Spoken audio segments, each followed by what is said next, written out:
Hello friends, एक बार फिर से आप सबों का स्वागत है हमारे YouTube channel BSS maths classes में। और आज हम देखने वाले हैं प्रश्नावली 3.4 क्लास 10 का जो बचा हुआ सवाल था। हमने 1 का 4 और कुछ उदाहरण सॉल्व किया था पहले वाले वीडियो में, और इस वीडियो में हम इसको देखने वाले हैं। इक्वेशन हमारे पास ऐसा दिया हुआ है और इसमें हमको ए और बी का मान निकालना है। तो सबसे पहले क्या समझेंगे, दिए गए समीकरण का जो रूप होता है ना, किस रूप का है। तो मैं बता देता हूं कि दिया गया समीकरण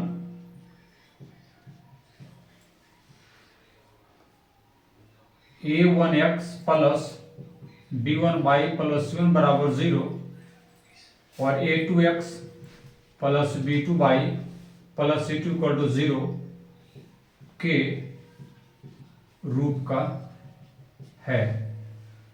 यानी इसको इधर ले आएंगे तो माइनस हो जाएगा, इसको इधर ले आएंगे तो माइनस आ जाएगा। क्लियर है। अब हमें ये देखना है, ठीक है। और अगर हम देखें कि इसको कैसे लिखा जाता है, इसलिए पहले लिख लीजिए 2x प्लस 3y माइनस 7 को यहाँ ले आइए और ये टर्म को इधर ले आइए। क्या होगा, a minus B into X plus A plus B into Y minus, इसको ब्रैकेट में लिख दीजिए इस तरह से, इक्वल टू 0। और इसका तुलना, यानी इसको हम ऐसे लिख सकते हैं और इस पूरे इक्वेशन को ऐसे लिखा जा सकता है, यानी इसके रूप का। अब इससे और इससे तुलना कर देंगे तो सबसे पहले हमें को ये देखना है कि हमको दिया हुआ क्या क्या इस चीज को निकालेंगे। और इसलिए हम इक्वेशन 1 का तुलना इसके साथ करेंगे तो हमारे a1 हो जाएगा 2, b1 हो जाएगा 3 और c1 माइनस 7, a2 हो जाएगा a माइनस बी, b2 हो जाएगा a प्लस बी और c2 होगा, माइनस कर दीजिए 3a प्लस बी माइनस 2। ये लिखा जा सकता है, ठीक है। और हमने लिख लिया। दिया गया है सवाल में क्या है कि समीकरणों के युग्म के अपरिमित रूप से अनेक हल होंगे। अब यहां देखिए, अपरिमित रूप से अनेक हल होने के लिए हमें क्या चाहिए भाई, इसका कंडीशन है, ठीक है। और वो कंडीशन क्या होना चाहिए a1 by a2 equal to b1 upon b2 not equal to c1 upon c2, ये कंडीशन होना चाहिए। अब हम इसको सेट करके देखेंगे और उसके बाद बैठाएंगे। क्या करना देखिए, चलिए पहले हम लिख लेते हैं। और इसलिए a1 अपॉन a1 हमारा 2 है और a2 है a माइनस बी, फिर b1 अपॉन v2 ये हमारा 3 है और v2 a प्लस बी है। चलिए फिर c1 अपॉन c2 ये हमारा माइनस 7 है, नीचे minus 3a plus B minus 2, minus minus cancel कर देंगे, 7 bye 3a plus B minus 2। ये तो हमें आ गया है। और इस आधार पर हम क्या लिखेंगे, इस बात को समझिए। ओहो, ये तीनों बराबर होगा ना। अब यहां देखिए, इसको हम लिखते हैं। अतः क्या लिखेंगे, ये 2 by A minus B equal to 3 by A plus B equal to 7 upon 3a plus B minus 2। अब इसको हम सॉल्व करेंगे। अब सॉल्व करने के लिए हमको करना क्या है, इस बात को समझिए, ठीक है। और इसके लिए एक बार इसको इससे बराबर करेंगे, एक बार इसको इससे बराबर करेंगे। अब यहां पे ऐसे कीजिए, 2a minus B equal to 3 by A plus B, और फिर ये लिखिए 3 by A plus B equal to 7 by 3a plus B minus 2। यानी एक बार इसके साथ बराबर और फिर एक बार इसके साथ बराबर, और इसको हम सॉल्व करेंगे।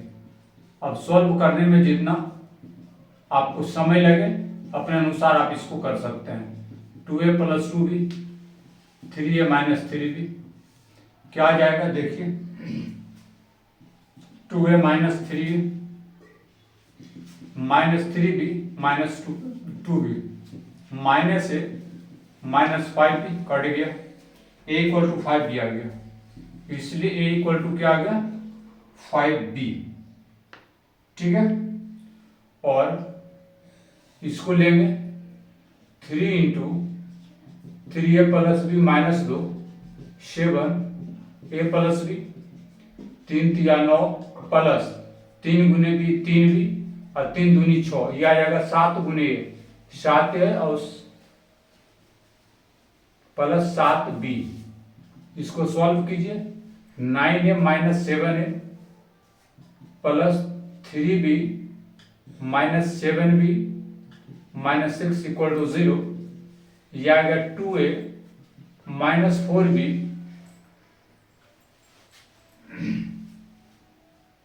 Minus 6 equal to 0। ऐसा कीजिए, 2a बराबर हम लिख सकते हैं 4ab प्लस इतना, ये जाएगा प्लस और ये भी प्लस। ठीक है, ये 6 है और 2a रखिए, 2 कॉमन कर दीजिए, 3a प्लस 3a 2 दूनी 4, ये 2a आएगा और ये हमारा 3 आ गया, 2 2 कट आएगा, a इक्वल टू आ गया 2a प्लस 3 कि b होगा, हाँ b हो गया, b हो गया, ये b आ गया, a बराबर 2b प्लस 3 आया। ठीक है, और इस आधार पर आप तुलना कर लीजिए, इसको आप 3 मान लीजिए, इसको 4 मान लीजिए, है ना। अब क्या करना है, समीकरण 3 तथा 4 से, यानी एक जगह पे यहाँ है तो हम लिख सकते हैं कि 5b 2b प्लस 3 यानी 5b minus 2b equal to 3, 3b equal to 3, 3 3 कटेगा और b इक्वल टू 1, ये आ गया।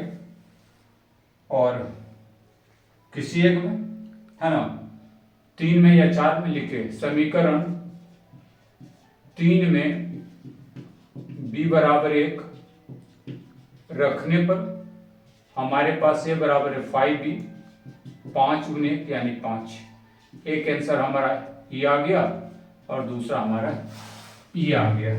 तो ऐसे ही हिसाब बनेंगे, आप लोग एक बार देख लीजिए, समझ लीजिए। हिसाब में कुछ खास है नहीं, जो शर्त दिया है उस शर्त के अनुसार हम उसको सॉल्व करते हैं और देखते हैं। एक बार जब सही से कैमरा से दिखा दीजिए, और इसके बाद है एक सवाल और है, उसको देखते हैं वो कैसा इक्वेशन है।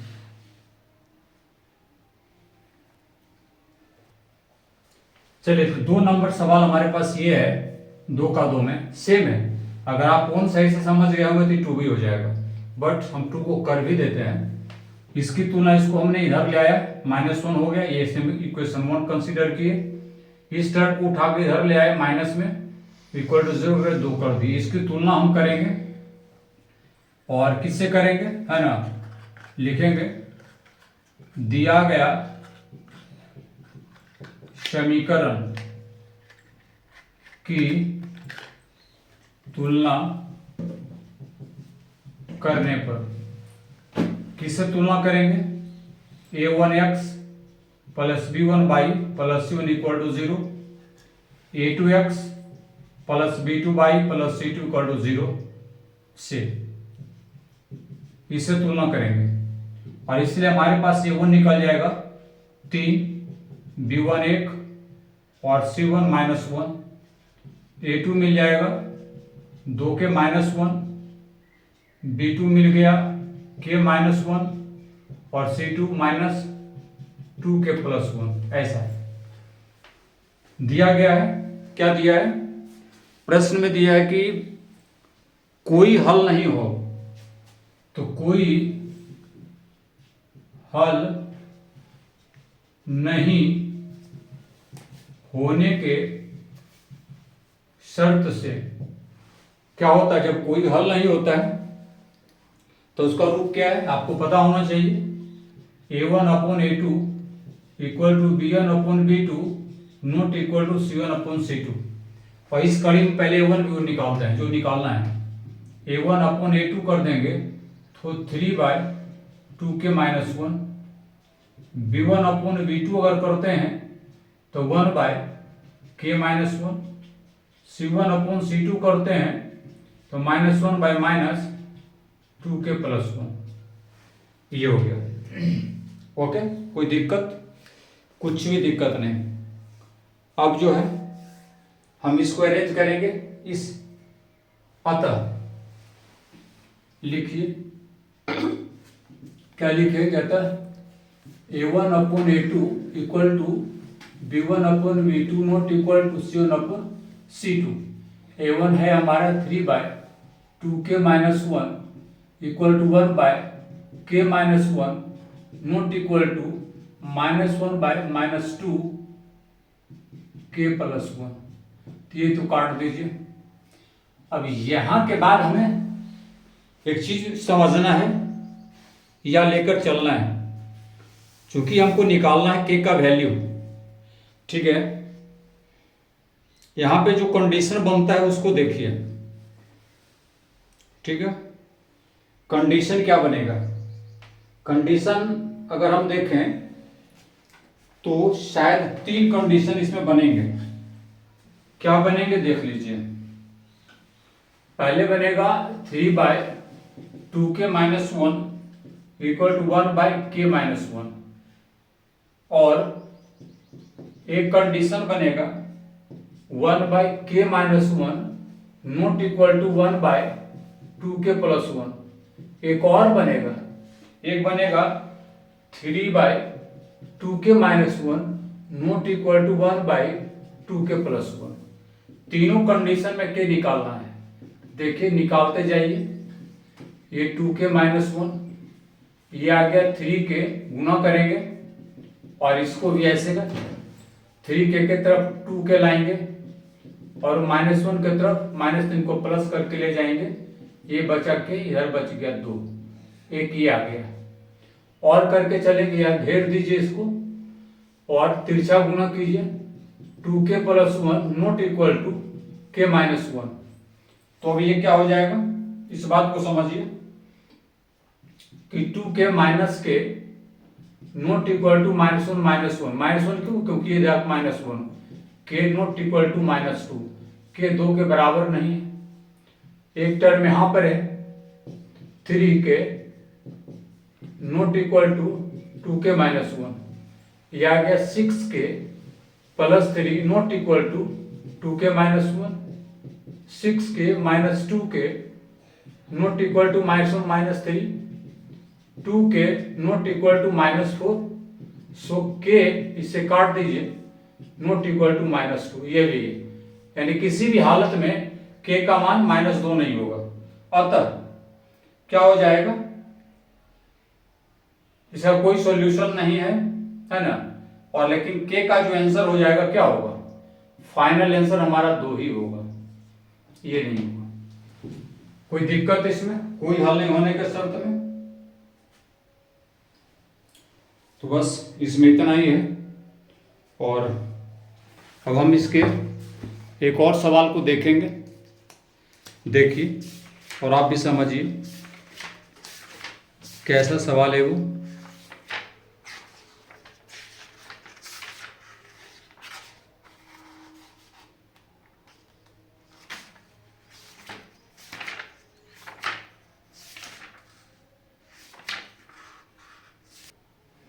चलिए अगला सवाल हमारे पास है कि निम्न रैखिक समीकरणों के योग को प्रतिस्थापन एवं बज्र गुणन विधियों से हल कीजिए।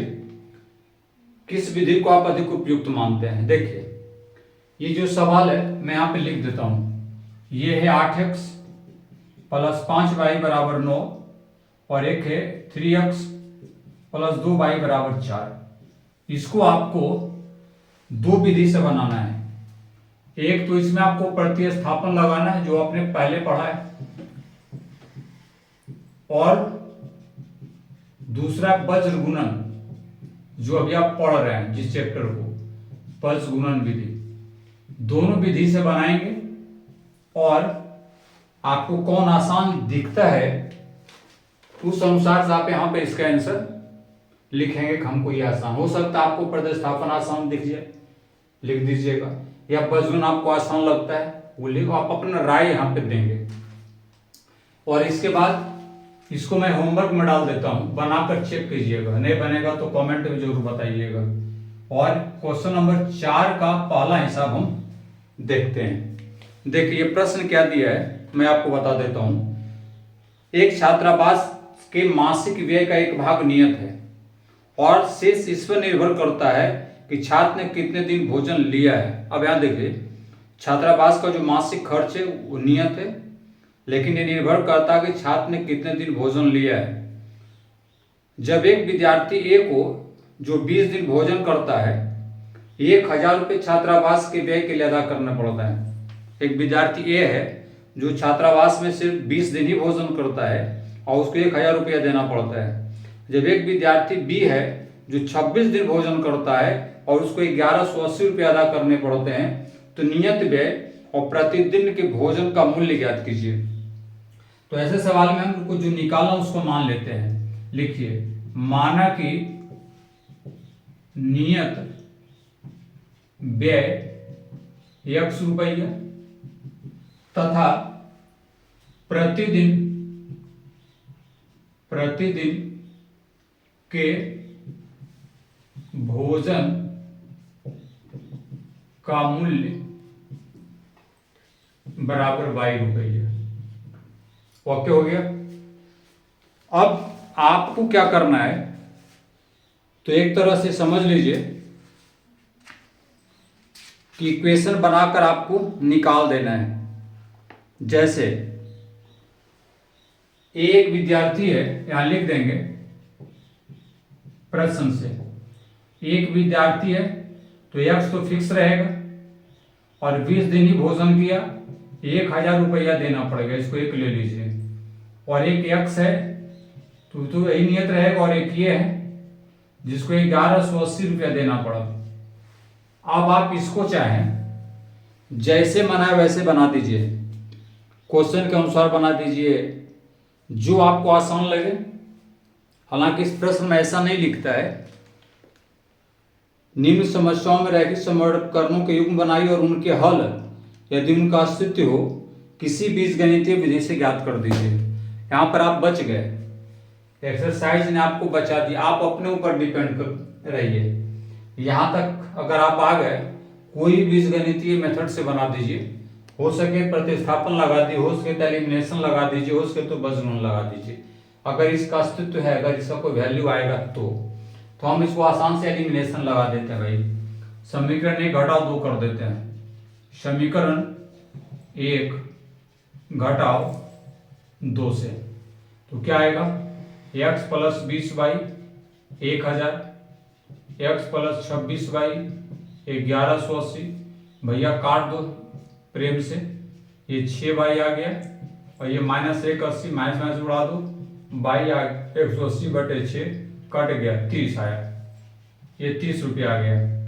समीकरण 1 में या 2 किसी में भी, समीकरण 1 में y का मान रखने पर, तो समीकरण 1 हमारे पास है x प्लस 20/1000, x प्लस 20 गुने 30 1000 और x प्लस इधर आ जाएगा 600 1000 और x बराबर आएगा 1000 घटाओ 600 और x बराबर 400। कोई दिक्कत, 400 रुपया, यानी नियत जो व्यय है वो हो गया 400 रुपया और जो प्रतिदिन भोजन का मूल्य वो है 30 रुपया। बस इसमें इतना ही बनाने का था। अब आप लिख दीजिए नियत व्यय। आंसर अगर आपको लिखना है तो लिखिए नियत व्यय बराबर x रुपया बराबर आ गया 400 रुपया। प्रतिदिन के भोजन का मूल्य है y रुपया यानी 30 रुपया। बस यही करना है, कुछ खास नहीं था। मेन इक्वेशन बनाना, फिर आप जिस विधि से बनाइए सब सही है। चलिए अब इसका हम दूसरा सवाल देखते हैं वो कैसा है। चलिए 4 का 2 नंबर सवाल देखते हैं। प्रश्न है कि एक भिन्न 1/3 हो जाती है जब उसके अंश से 1 घटाया जाता है, और वह 1/4 हो जाती है जब हर में 8 जोड़ दिया जाता है, वो भिन्न ज्ञात कीजिए। ये भी सवाल वही है। तो पहले लिख लेंगे यहां पर, माना कि भिन्न बराबर x/y है। प्रश्न के प्रथम शर्त से दिया भिन्न 1/3 कब होगा, जब अंश में 1 घटाते हैं, यानी x - 1/y अंश में घटाएंगे तो इसका भिन्न 1/3 होगा। तिरछा गुना कर दीजिए और इसको सॉल्व कर लीजिए।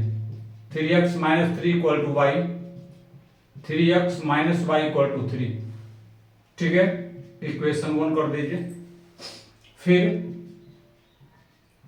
प्रश्न के दूसरे शर्त से वह 1/4 हो जाएगी अगर हर में 8 जोड़ देंगे, यानी इसमें अगर 8 हम जोड़ देते हैं तो 1/4 x × 4 y + 8 लिखिए 4x 4 × x - y = 8। ये आ गया 2। अब जैसे बनाइए सबसे आसान तरीका, विलोपन लगा दीजिए, 1 में 2 को घटा दीजिए। लिखिए समीकरण 1 घटाओ समीकरण 2। क्यों घटा रहे हैं, क्योंकि y का जो कोएफिशिएंट 1 है, लेकिन y दोनों माइनस में थे, घटाएंगे तो नीचे वाला प्लस हो जाएगा, एलिमिनेट कर देंगे उसको, कुछ गुना नहीं करना है। और यहाँ पे लिखे 4x - y 8। देखिए ये माइनस, ये प्लस, ये माइनस, ये दोनों कैंसिल हुआ, ये माइनस, ये 5, x हमारा 5 आ गया। अब समीकरण 1 में x का मान रखने पर, x का मान क्या है, समीकरण 1 हमारे पास है 3x - y = 3, 3 × 5 - y = 3, 15 - y = 3, -y 3 - 15 - y -12 cut जाएगा और y = 12। एक ये और एक ये, तो भिन्न क्या हो गया, आप यहां लिख दीजिए, भिन्न हो जाएगा x y y = 5/12। Last answer है ये। ठीक है, तो बहुत आसान है, ऐसा सवालों को हमने किया भी है और आज भी कर रहे हैं।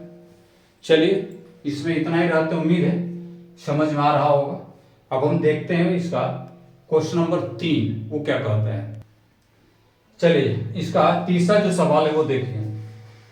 दिया है कि यश ने एक टेस्ट में 40 अंक अर्जित किए, यानी उसको 40 अंक मिला है, जब उसे प्रत्येक सही उत्तर पर 3 अंक मिले और अशुद्ध उत्तर पर 1 अंक की कटौती की गई, यानी सही जब उत्तर पर उसको 3 अंक मिलता है तो वो प्लस होगा, और सही अशुद्ध होगा तो 1 कटेगा यानी माइनस होगा। यदि उसे सही उत्तर पर 4 अंक मिलते हैं, अशुद्ध उत्तर पर 2 अंक कटते हैं, तो यश 50 अंक अर्जित करता। टेस्ट में कितने प्रश्न थे, क्या बात है। अब ऐसे सवालों को अगर आप बनाएंगे तो क्या होगा, यहां लिख लीजिए, माना कि सही प्रश्नों की संख्या है ना, कितना x, अशुद्ध जो गलत है, अशुद्ध प्रश्नों की संख्या आप y कर दीजिए। तो इस आधार पर अगर हम बनाएंगे तो क्या बनेगा ये देखिएगा। प्रश्न के प्रथम शर्त से, पैसे से प्रश्न में 2 शर्त होते ही है।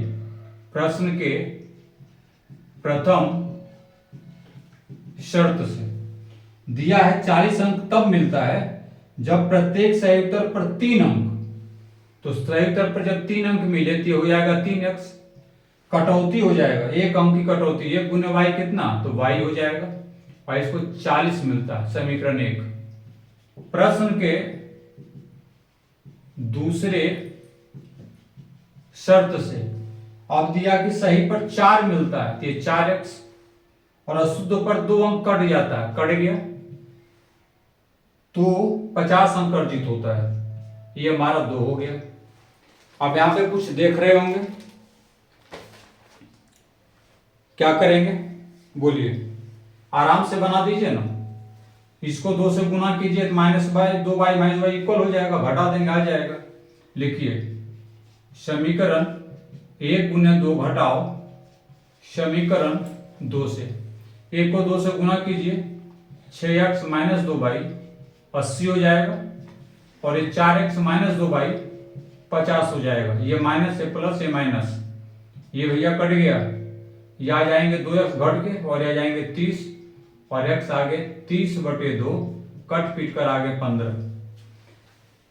समीकरण 1 में x का मान रख दीजिए। समीकरण 1 में x का मान रखने पर, समीकरण 1 है हमारे पास 3x - y 40, तो 3 गुने 15 - y 40 होगा। जहां x वहां पर 15 रख दिए। ये 45 - y 40, माइनस y 40 घटाओ 45, -y -5, कटपीट कर आगे से 5। आपको समझ में आ गया होगा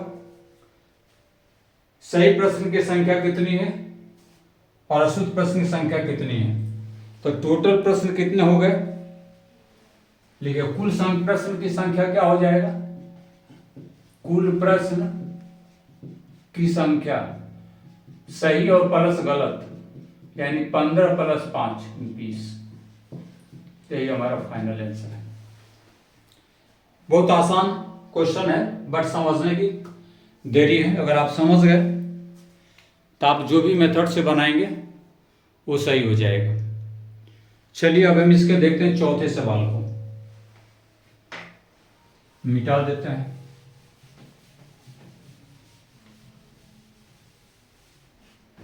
चार का चौथा क्वेश्चन क्या कहता है, चौथा है, जब उसको देख लेते हैं। देखिए एक राजमार्ग पर 2 स्थान, ये बहुत ही इंपॉर्टेंट सवाल है, इसको आप ट्रिपल स्टार दे दीजिए। ये क्वेश्चन एग्जाम में कई बार आया है बोर्ड में। एक राजमार्ग पर 2 स्थान ए और बी 100 किलोमीटर की दूरी पर है, यानी ए और बी की जो दूरी है वो कितना है, 100 किलोमीटर। एक कार ए से तथा दूसरी कार बी से, अच्छा, एक ही समय चलना प्रारंभ करती है, ठीक है। एक कार ए से चला और दूसरी कार बी से चलता है।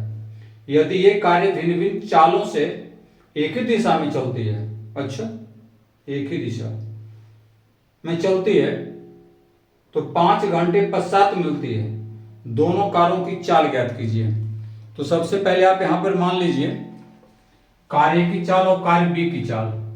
पहले तो यह मानना पड़ेगा, माना कि कार ए की चाल x किलोमीटर प्रति घंटा, कार बी की चाल y किलोमीटर प्रति घंटा। यहां तक हम आ गए। अब हम जरा सा एक डायग्राम बनाने का प्रयास करेंगे। जो दिया गया डायग्राम है उसको देख लीजिए, या तो ऐसा कर दीजिए कि कार ए के द्वारा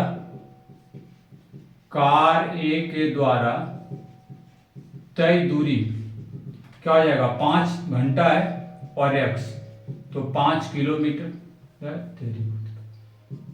5x किलोमीटर। कार बी के द्वारा तय दूरी क्या होगा, 5 घंटा गुने y चाल है, तो 5y किलोमीटर। यहां तक हम लिख सकते हैं। और उसके बाद हम एक चीज और समझेंगे। क्या समझेंगे देख लीजिए। एक कार यहां है, एक कार यहां है, ये A है, ये B है, ये दोनों के बीच की दूरी 100 किलोमीटर है, यानी यहां से लेकर यहां तक। एक कार यहां से चलना शुरू किया और एक कार यहां से इधर, एक ही दिशा में, यानी ये भी इधर चल रहा है, इसका डायरेक्शन और इसका भी डायरेक्शन इसी दिशा में है। और मान लीजिए कि कुछ दूरी चलता है, सी एक पॉइंट है जहां पर ए और बी दोनों मिल लेता है। क्या कर लेता है? मिल लेता है। समझ में आ रहा है इस सवाल? तो अगर मैं देखूं यहां पे कि अगर यहां से यहां तक की जो दूरी आए 5x किलोमीटर आएगा ना कि नहीं आएगा? ये चलेगा सी तक तो 5x की दूरी तय करेगा और बी चलेगा सी तक, तो आप ऐसे इसको समझिए ये 5 किलोमीटर की दूरी तय करेगा। क्लियर है? एक कार जो है, एक पॉइंट यहां जो एक कार है वो इधर ही चला, बी भी उधर ही चला और ए और बी की दूरी था 100, ए जाएगा सी तक और बी भी पहुंचेगा। एक पॉइंट हमने सी लिया है, वहां पे दोनों कार मिला 5 घंटे बाद, तो ए के द्वारा कितना दूरी तय किया गया? ए यहां से यहां तक आएगा और बी जो कार है यहां से यहां तक आएगा, तो ए का जो दूरी होगा 5x किलोमीटर और बी की दूरी जो होगा ये होगा, यानी 5y किलोमीटर। ये इसका डायग्राम है। अब आप अगर समझे तो एक चीज और लिख दें, लिखिए माना कि दोनों कार सी बिंदु पर मिलता है, सी बिंदु पर मिलता है, ये लिख सकते हैं। और इसलिए ए बी हमारा है 100 किलोमीटर, ए सी हमारा है 5x किलोमीटर और बी सी हमारा है 5y किलोमीटर। आप अनुमान लगाइए कि ए सी में समझने वाली चीज यहां पर क्या है, उस बात को मैं समझाने का प्रयास कर रहा हूं कि ए सी जो होगा वो A B plus B C होगा कि नहीं होगा?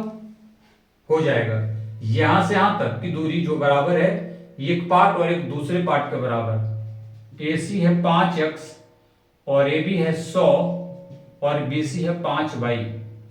अब जरा सा गौर कीजिए, इसको इधर लाएंगे तो ये 100, 5 को कॉमन करेंगे तो ये आएगा 100, 5 से कटेगा 20, x माइनस वाई बराबर 20 आएगा, तो वही एकदम आएगा। चलिए एक इक्वेशन तो हमने बना दिया है। अब कुछ और सवाल होगा शायद। क्या है? यदि एक कार्य भिन्न भिन्न चालों से एक ही दिशा में चलती तो 5 घंटे के बाद मिलती है, दोनों कारों की चाल ज्ञात करना था। ठीक है। अब अगर अपोजिट डायरेक्शन की बात, अपोजिट का तो चर्चा नहीं किया है। कार ए से दूसरी कार बी में चलना, प्रारंभिक कार भिन्न चाल से एक ही दिशा में चलती है। नहीं, क्वेश्चन में कुछ 1 मिनट,